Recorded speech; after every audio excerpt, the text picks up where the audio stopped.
ಓಂ ಸುಬ್ರಹ್ಮಣ್ಯಾಯ ನಮಃ. ನಿತ್ಯಭಕ್ತಿ ಕಾರ್ಯಕ್ರಮ ಸುಸ್ವಾಗತವನ್ನು ಕೋರುತ್ತಾ ಶುಚಿತ್ವ ಹಾಗೆ ಪ್ರತಿ ಶುಚಿತ್ವ ಇದ್ದಂತಹ ನಮಗೆ ಆಗ್ಬೋದು, ಕುಟುಂಬದಲ್ಲಾಗ್ಬೋದು, ಮನೆಗಾಗ್ಬೋದು, ಇದರಿಂದ ಶ್ರೇಯಸ್ಸಿರುತ್ತೆ, ಸಮೃದ್ಧಿ ಇರುತ್ತೆ, ಹಾಗೆ ನೆಮ್ಮದಿ ಇರತಕ್ಕಂಥದ್ದಾಗಿರುತ್ತೆ. ಅದರಲ್ಲಿ ಒಂದು ಭಾಗವಾಗಿ ಮನೆಯನ್ನು ಶುಚಿಗೊಳಿಸ್ತಕ್ಕಂಥದ್ದು. ಅದರಲ್ಲೂ ಸಹ ಮನೆಯಲ್ಲಿ ನಾವು ಶುಚಿಗೊಳಿಸ್ತಕ್ಕಂಥ ಸಂದರ್ಭ, ಮನೆಯನ್ನು ಒರೆಸ್ತಕ್ಕಂಥ ಸಂದರ್ಭ ಮೊದಲಿಂದಲೂ ಕೂಡ ಅನಾದಿ ಕಾಲದಿಂದಲೂ ಕೆಲವೊಂದು ಮಾರ್ಪಾಡುಗಳನ್ನು ನಾವು ನೋಡ್ತಾ ಇದ್ದೀವಿ. ಅದರಲ್ಲಿ ಇಂದಿನ ಕಾಲದಲ್ಲಿ ಅಥವಾ ಹಿಂದಕ್ಕೆ ನಾವು ಗಮನಿಸಿದಾಗ ಮನೆಯನ್ನು ಒರೆಸಬೇಕಾದಂತಹ ಸಂದರ್ಭದಲ್ಲಿ ನಾವೇನಾಗಿದೆ, ಈಗ ನವನವೀನ ಕಾಲದಲ್ಲಿ ನಾವು ಮಾರ್ಪಾಡಾಗ್ತಕ್ಕಂಥ ಪರಿವರ್ತನಾ ಕಾಲದಲ್ಲಿ ಈ ಮಾಪ್ಗಳನ್ನು ಯೂಸ್ ಮಾಡ್ತೀವಿ.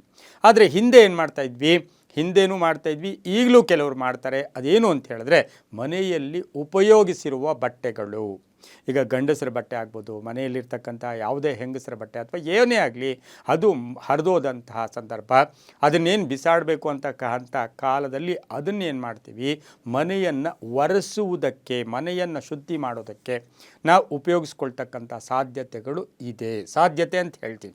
ಕೆಲವರು ಉಪಯೋಗಿಸ್ತಾ ಇರ್ಬೋದು, ಬರೀ ಮಾಫೇ ಉಪಯೋಗಿಸ್ಬೋದು. ಆದರೂ ಕೆಲವರು ಇತ್ತೀಚಿನ ದಿನಗಳಲ್ಲಿ ಆ ಒಂದು ಹಳೆಯ ಬಟ್ಟೆಗಳನ್ನು ಮನೆಯ ಶುದ್ಧೀಕರಣಕ್ಕೆ, ಮನೆಯ ಒರೆಸೋದಕ್ಕೆ, ನೀವು ಅದನ್ನು ಮನೆಯಲ್ಲಿ ನೀರಲ್ಲಿ ತೊಳೆದಿರ್ತೀರ, ಅದನ್ನು ಒರೆಸುವುದಕ್ಕೆ ಈ ಹಳೆಯ ಬಟ್ಟೆಗಳನ್ನು ಉಪಯೋಗಿಸ್ತಕ್ಕಂಥದ್ದು ಶುಭಾನ ಅಶುಭಾನ ಅಂಥೇಳಿ ನಾವು ಸಾಮಾನ್ಯವಾಗಿ ತಿಳ್ಕೊಳ್ಳೋಕೆ ಹೋದಾಗ, ಅದು ನಮ್ಮ ಮನೆ ಆಗಿರಲಿ, ಬಾಡಿಗೆ ಮನೆ ಆಗಿರಲಿ, ಅಪಾರ್ಟ್ಮೆಂಟ್ ಆಗಿರಲಿ, ಯಾವುದೇ ಆದರೂ ಕೂಡ ಜ್ಯೋತಿಷ್ಯ ರೀತಿ ನೋಡೋಕೆ ಹೋದಾಗ ಮನೆಯ ಶುಚಿಗೆ ಮುಖ್ಯವಾಗಿ 3 ಗ್ರಹಗಳು ಕಾರಕತ್ವ ಆಗಿರುತ್ತೆ.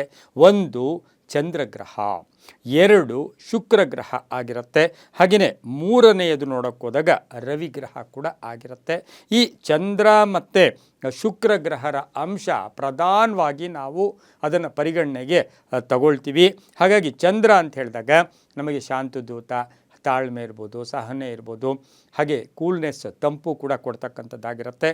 ಇನ್ನು ಶುಕ್ರ ಅಂದಾಗ ಐಷಾರಾಮಿ ಶುಕ್ರ ಅಂದಾಗ ನಾವು ಒಳ್ಳೆಯ ಬಟ್ಟೆ ಹಾಕಬೇಕು, ಒಳ್ಳೆಯ ತಿಂಡಿ ತಿನ್ನಬೇಕು.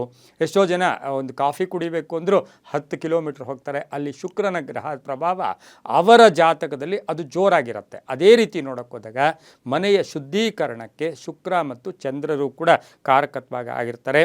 ಈ ಕೊಳಕು ಬಟ್ಟೆ, ಹರಿದಿರೋ ಬಟ್ಟೆ, ಹಳೆಯ ಬಟ್ಟೆಯನ್ನು ಯಾವಾಗ ನಾವು ಉಪಯೋಗಿಸ್ತೀವೋ ಆಗ ಆ ಮನೆಯಲ್ಲಿ ನಕಾರಾತ್ಮಕ ಶಕ್ತಿಗಳ ಪ್ರಭಾವ ಜಾಸ್ತಿ ಆಗತ್ತೆ. ನೀವು ಕೊಳಕು ಬಟ್ಟೆ ಅಥವಾ ಮನೆಯಲ್ಲಿ ಉಪಯೋಗಿಸಿರೋ ಬಟ್ಟೆಗಳನ್ನು ನೀವು ಮನೆಯನ್ನು ಶುದ್ಧೀಕರಣಕ್ಕೆ ಉಪಯೋಗಿಸುವ ಸಂದರ್ಭಕ್ಕನುಸಾರವಾಗಿ ಆಚೆ ಇರತಕ್ಕಂಥ ಕೆಟ್ಟ ಶಕ್ತಿಗಳು ಕೂಡ ಮನೆಯಲ್ಲಿ ಬಂದು ಸೇರಿಕೊಳ್ತಕ್ಕಂಥ ಸಾಧ್ಯತೆಗಳು ಕೂಡ ಇರುತ್ತೆ. ಆಮೇಲೆ ಭಾವನೆಗಳಿಗೆ ಧಕ್ಕೆ ಬರುತ್ತೆ. ಚಂದ್ರನು ಅಲ್ಲಿ ವಿಕಾರ, ಅಂದರೆ ಚಂದ್ರನಿಗೆ ಡಿಸ್ಟರ್ಬ್ ಆದಾಗ ನಮ್ಮ ಭಾವನೆಗಳಿಗೆ ಧಕ್ಕೆ ಬರುತ್ತೆ. ಗಂಡ ಹೆಂಡತಿಯ ಜಗಳ ಇರ್ಬೋದು, ಮಕ್ಕಳ ಜಗಳ ಇರ್ಬೋದು, ಅಥವಾ ಕುಟುಂಬದಲ್ಲಿರ್ತಕ್ಕಂಥ ಪರಿವಾರದ ಜಗಳಗಳು ಕೂಡ ಜಾಸ್ತಿ ಆಗ್ತಕ್ಕಂಥ ಸಾಧ್ಯತೆ ಕೂಡ ಇರುತ್ತೆ. ಹಾಗೆ ಎಲ್ಲರ ಮುಖ ಅಥವಾ ಅವರ ದೇಹದಲ್ಲೂ ಕೂಡ ಕೆಲವು ಪರಿವರ್ತನೆಗಳು, ಕೆಲವು ಪಾಸಿಟಿವ್ ಹೋಗ್ಬಿಟ್ಟು ಋಣಾತ್ಮಕ ಪರಿವರ್ತನೆಗಳು ಮುಖಗಳಲ್ಲಿ, ಮತ್ತು ಅವರ ತೇಜಸ್ ಕಡಿಮೆ ಆಗ್ತಕ್ಕಂಥ ಸಾಧ್ಯತೆ ಕೂಡ ಇರುತ್ತೆ. ಯಾಕೆಂದರೆ ಶುಕ್ರನ ಪ್ರಭಾವ ಕೂಡ ಅಲ್ಲಿ ಕಡಿಮೆ ಆಗ್ತಕ್ಕಂಥದ್ದು. ಹಾಗಾಗಿ ಈ ಹಳೆಯ ಬಟ್ಟೆ ಬದಲು ನೀವು ಸಾಧ್ಯವಾದರೆ ಹೊಸ ಬಟ್ಟೆನೇ ತನ್ನಿ, ಅದನ್ನು ಉಪಯೋಗಿಸ್ಕೊಳ್ಳೋದು ಬಹಳಷ್ಟು ಶುಭ ಅಂತ ಹೇಳ್ಬೋದು. ಹಾಗೆ ಹಳೆಯ ಬಟ್ಟೆ, ಹರಿದಿರುವ ಬಟ್ಟೆಯನ್ನು ಧರಿಸುವಾಗಲೂ ಕೂಡ ಹುಷಾರಾಗಿರಬೇಕು ಅಂತ ಹೇಳುತ್ತೆ. ವಾಸ್ತು ರೀತಿ ನೋಡೋಕ್ಕೆ ಹೋದಾಗ ವಾಸ್ತುವಿನ ಪ್ರಕಾರವಾಗಿ ಹಳೆಯ ಬಟ್ಟೆಯಿಂದ ಮನೆಯನ್ನು ಶುದ್ಧಿ ಮಾಡಬಾರ್ದು. ಹಳೆಯ ಬಟ್ಟೆಯನ್ನು ಹಾಕ್ಕೊಂಡಾಗ ಅದು ಕೂಡ ಕೆಲವು ಟೆನ್ಷನ್ಸ್ ಕೊಡ್ತಕ್ಕಂಥ ಸಾಧ್ಯತೆ ಇರುತ್ತೆ. ಇನ್ನು ಹರಿದೋಗಿರೋ ಬಟ್ಟೆಗಳು ಕೆಲವು ಏನಾಗುತ್ತೆ, ಇತ್ತೀಚೆಗೆ ಯಾರೂ ಇಲ್ಲ, ಆದರೂ ಕೂಡ ನಾವು ಹರಿದೋಗಿರೋ ಬಟ್ಟೆಯನ್ನು ನೀವು ಹೊಲಿದು, ಈಗ ಅಲ್ಲಿ ಎಲ್ಲೋ ಒಂದಿಷ್ಟು ಹರಿದಿರುತ್ತೆ, ಅದನ್ನೇ ಹಾಕ್ಕೊಂಡು ಓಡಾಡ್ತಿರ್ತೀರಿ. ಅದರಲ್ಲಂತೂ ಇತ್ತೀಚೆಗೆ ಒಂದು ಪ್ಯಾಷನ್ನೂ ಬಂದಿದೆ, ಒಂದು ವಿಶೇಷವಾಗಿ ಹರಿದಿರೋ ಬಟ್ಟೆಗಳನ್ನೇ ಹಾಕ್ಕೊಳ್ಳೋ ಸಾಧ್ಯತೆಗಳು ಕೂಡ ಇರುತ್ತೆ. ಇದು ಶುಭ ಅಂದರೆ ಅದರ ವಿಚಾರವಾಗಿ ನೋಡೋಕೆ ಹೋದಾಗ ಆ ಹರಿದಿರುವ ಬಟ್ಟೆಗೆ ಕಾರಕತ್ವ ಯಾರು ಅಂದರೆ ರಾಹು. ಆ ರಾಹು ಕಾರಕತ್ವ ಇದ್ದಾಗ ಏನಾಗುತ್ತೆ, ಆಕ್ಸಿಡೆಂಟ್ ಆಗ್ತಕ್ಕಂಥದ್ದು, ಆಪರೇಷನ್ ಆಗ್ತಕ್ಕಂಥದ್ದು, ಕೋಪ ಬರ್ತಕ್ಕಂಥದ್ದು, ಹಾಗೆಯೇ ಸಡನ್ನಾಗಿ ರಿಯಾಕ್ಟ್ ಆಗ್ತಕ್ಕಂಥ ಸಾಧ್ಯತೆಗಳು ಕೂಡ ಇರುತ್ತೆ.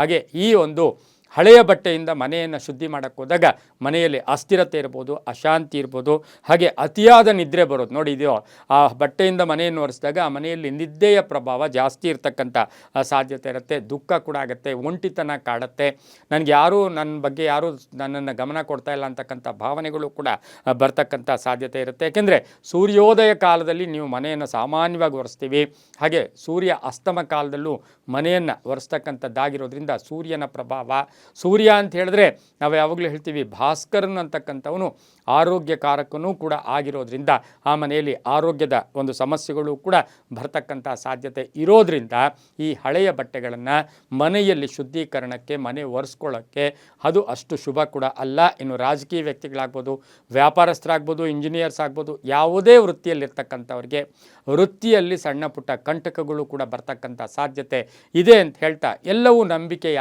ಆಧಾರವಾಗಿರುತ್ತೆ ಅಂತ ಹೇಳುತ್ತಾ ಸರ್ವೇ ಜನ ಸುಖಿನೋ ಭವಂತು, ಸಮಸ್ತ ಸನ್ಮಂಗಳಾನಿ ಭವಂತು.